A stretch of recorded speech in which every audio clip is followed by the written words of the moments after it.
They called it the happiest plantation in North Carolina.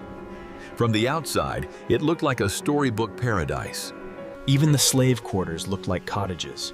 Whitewashed boards, tied steps, gardens planted like someone cared. Visitors watched the fields and swore they saw happiness. Smiles everywhere. Too many smiles. If they looked closer, they'd notice the smiles never changed, like masks nailed to skin. They called it proof slavery could be benevolent. They mistook performance for peace. My name is Abel. I arrived in spring of 1855, expecting another hell, just with different fences. We came from Charleston in a chained wagon. 4 men, dust in our mouths, silence in our throats. The gate stood open like an invitation. But invitations can be traps when you can't refuse. Overseer Morrison greeted us with a pleasant voice and dead eyes. Kindness, he said, was the rule here. Then he told us the only rule that mattered. Not work, not obedience. One rule. Morrison smiled. No whips, he promised. No beatings. Then he said it. You must smile. I'd seen cruelty. This was different. A calm that didn't need to shout to be heard. If you failed, Morrison said, you'd visit the reflection cabin. A place to reconsider. Our cabin was clean. Food was adequate. Comfort can be a weapon when it buys your silence. Every person I saw wore the same expression. Cheerful, fixed, unearned. A woman named Sarah welcomed me with a grin so wide it looked painful. Her eyes begged me to understand. She spoke like she was reading lines. We're blessed. We're lucky. Her voice was flat. Her fear was not. She whispered without moving her smile. Don't ask. Don't out-resist. Smile. That's when I understood. These smiles weren't joy. They were terror trained into muscle. That night, they summoned me to the big house. The porch gleamed like a stage. Mistress Ashworth greeted me like a hostess greeting an audience, smiling, poised, perfectly rehearsed. She spoke of humanity as if slavery was a favor. Food, housing. Smile, she said. Gratitude, she said. A performance, she meant. A face I did not own. I told her no. No pretending. No gratitude for chains. Her smile didn't crack, her eyes brightened. She'd wanted defiance, like an actress craving a difficult scene. That night, I listened to the plantation settle. I wondered what breaks a person without leaving marks. The reflection cabin sat alone, hidden by trees, built to keep secrets from traveling. No windows. Reinforced walls. A door that closed like a sentence. Inside, there was only a chair and silence. I expected pain. Instead, I met waiting. Hours passed. No whip, no fists, just time stretching until my mind started invading its own torture. By nightfall, the punishment was clear. Isolation, uncertainty, and the slow erosion of certainty. Then she arrived with a lamp, entering like she owned the air itself. She spoke gently, explaining she hated physical punishment. She wanted something deeper than fear. Obedience, she said, wasn't enough. She wanted acceptance, a smile that meant surrender. Then she mentioned family, names, places, details only someone prying into my past could know. She painted horrors in calm detail, plantations where bodies break fast and no one asks why. She didn't hit my skin. She hit my love, turning it into a chain I couldn't see. She returned the next night, and the next, each time adding details until my mind couldn't escape. Food shrank. Sleep fractured. Exhaustion made her words stick like burrs in my thoughts. Her offer stayed the same. Smile, and the threats stop. Refuse, and the threats become real. By the fourth day, my certainty cracked. Not because I believed her kindness, because I feared her stories. By the fifth, I begged her to stop describing it. She smiled, because begging was the point. I understood why no one spoke about this place. The scars were invisible, but they went deeper. On the seventh day, she asked the final question like a verdict. Will you smile? I said yes. Not because she convinced me, but because fear can force words out of any mouth. When the lock clicked, something in me changed. The smile wasn't joy, it was armor. Sunlight hit my eyes like a slap. The world looked normal. That's how evil hides, inside normal. I smiled as I walked back. A perfect curve of the lips, and a fire behind my ribs. They saw my smile and relaxed. Not happy, relieved. Because my suffering meant the system still worked. Some smiled while crying. Some grimaced like pain. Some looked empty. Every smile told a different ruin. My smile was deliberate. I wasn't surrendered. I was waiting, saving my real face for the right moment. Holding a smile all day is work of its own. You police your face like it's contraband. Every time footsteps approached, I checked my mouth, terrified my true emotion might show for a second. Morrison patrolled like a teacher checking homework. He didn't need a whip, he needed your face.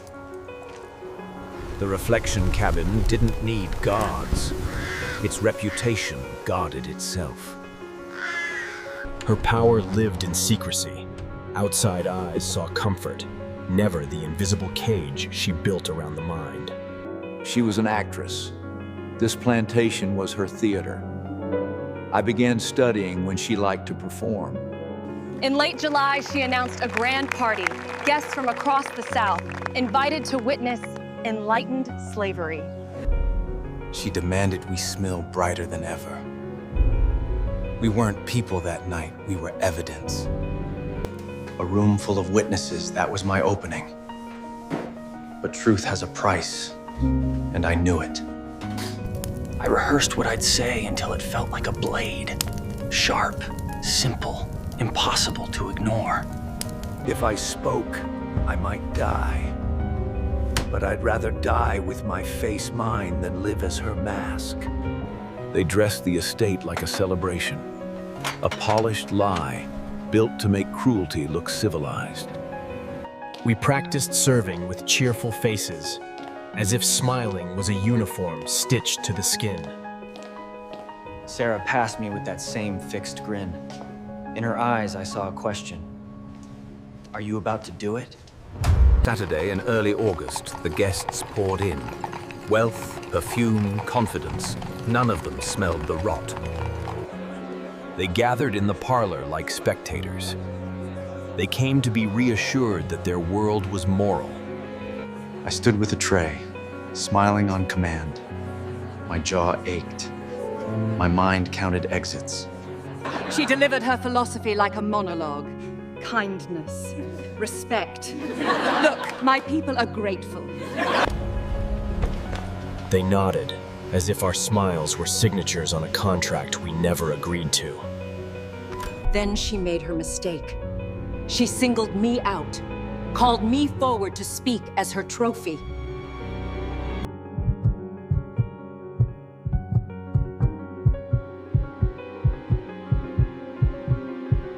I felt the old fear rise. Then I felt something stronger. The need to be real, even once. A smile can be a cage. And cages only work when no one sees the bars. She asked if I was happier here. And in that silence, I decided my face would tell the truth. I stepped forward with the smile still on. Then I let it die, slow as a candle losing air. They stared like I'd committed a crime. On Ashworth land, a neutral face was rebellion. Mistress Ashworth's smile stayed perfect, but her eyes flashed the way a blade flashes. I'm not happier, I'm more broken, because this place tortures the mind and calls it kindness. She tried to cut me off with a look. A silent command from a woman used to directing scenes. But I kept going. Because if truth dies in your mouth, it rots in your life. I told them why we smell. Because fear is trained into muscle. Because the alternative is punishment. I named the reflection cabin in front of them, out loud, so it couldn't stay a rumor. She called me a liar with the smoothness of performance. But the room was already listening. I described isolation, hunger, sleep shattered into fragments, silence that forces your mind to bleed. Then the real weapon. Threats against the peep. Then the real weapon. Threats against the peep. I watched their expressions change, shock to disgust, to the sick understanding of what humane meant. Pens started moving. Once ink meets paper, a secret starts to die. For the first time, her composure trembled. Just a hairline fracture in the mask. The party dissolved. Guests fled like they'd seen a ghost, because they had. Then hands seized my arms. Morrison's keys sang beside my ear like a warning bell. It was the first beating I'd suffered on this land.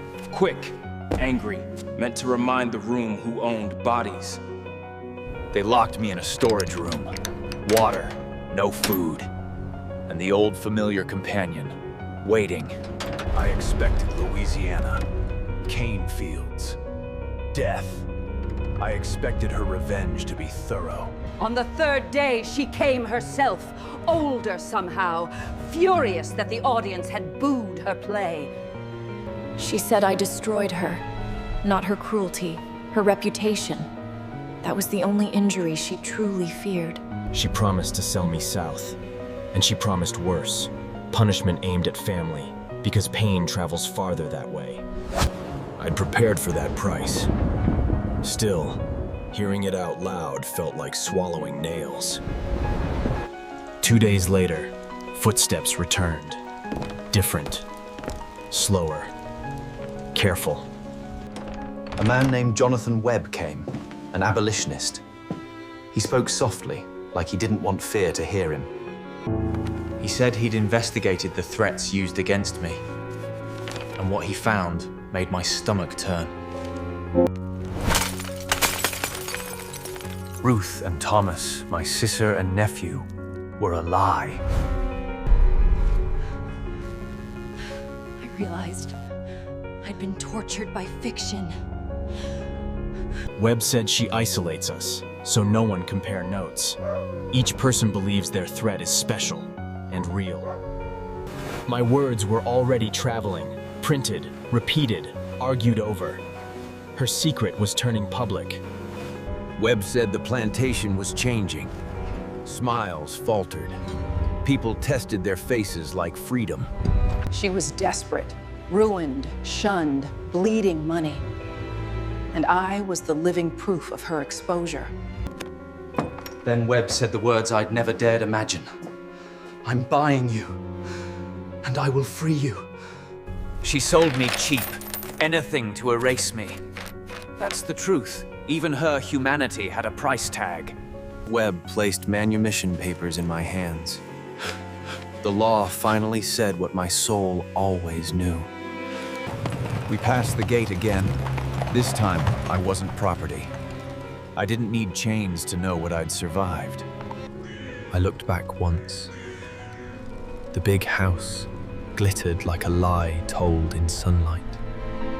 They said the slaves stopped smiling. Not because they lost happiness, because they found their faces again. But freedom's first gust can be chaos. Families were sold and scattered as her system collapsed.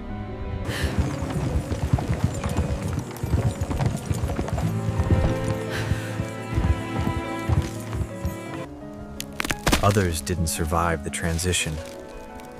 Years of forced cheer had hollowed them out. I went north to Philadelphia. The streets were loud with freedom, and my body didn't know how to relax. I told my story in halls and churches, not as entertainment, as evidence. People wanted to believe in humane slavery. I showed them the truth. Ownership always bruises the soul. Webb asked if I felt guilty. I did, because resistance can shake the cage and hurt those inside. But I knew the Ashworth system had to be exposed. A smiling prison is still a prison.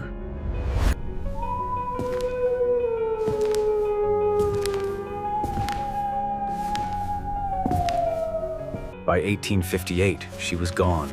Reputation shattered, house silent. The utopia died with her. I learned a forced smile is not peace. It's obedience wearing makeup. I made myself a rule.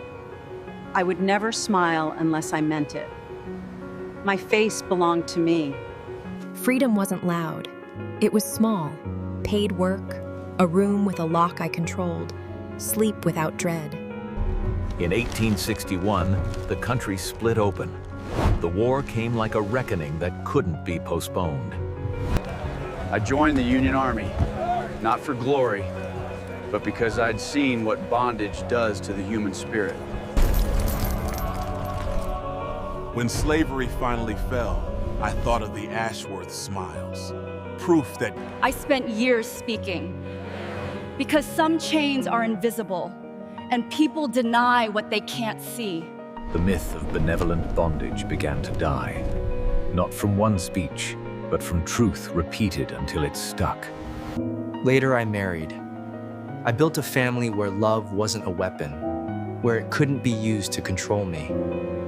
My children grew up free. That single fact was louder than every threat she ever invented. But some nights I still saw the chair in the cabin. Empty. The cabin taught me this. When someone commands your emotions, they're trying to own your soul. Refusing to pretend is a kind of freedom. It's small, but it breaks the spell. The Ashworth Estate became a warning, an empty stage where a cruel play once ran every day. That word, smile, rotted in the weather. But the lesson stayed sharp as glass. I wrote it down so no one could polish it into comfort again. So no one could call it humane. I lived until 1889, 34 years in freedom. Longer than I lived in chains. Freedom wasn't just walking away. It was feeling what I felt and letting my face tell the truth. I never again wore a mask for a master. No smile, no performance, no borrowed emotion. Because the most revolutionary act can be simple. Refusing to pretend everything is fine when it isn't. Ask yourself, when power demands your happiness, what is it really demanding from you?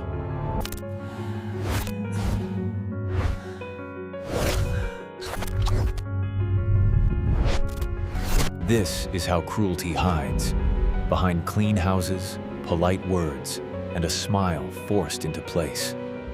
If stories of hidden oppression and hard-won freedom matter to you, stay with this channel. There are more truths to uncover. What would you have done in my place?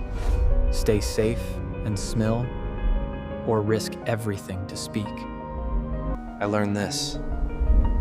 A real smile is freedom. and no one has the right to command it.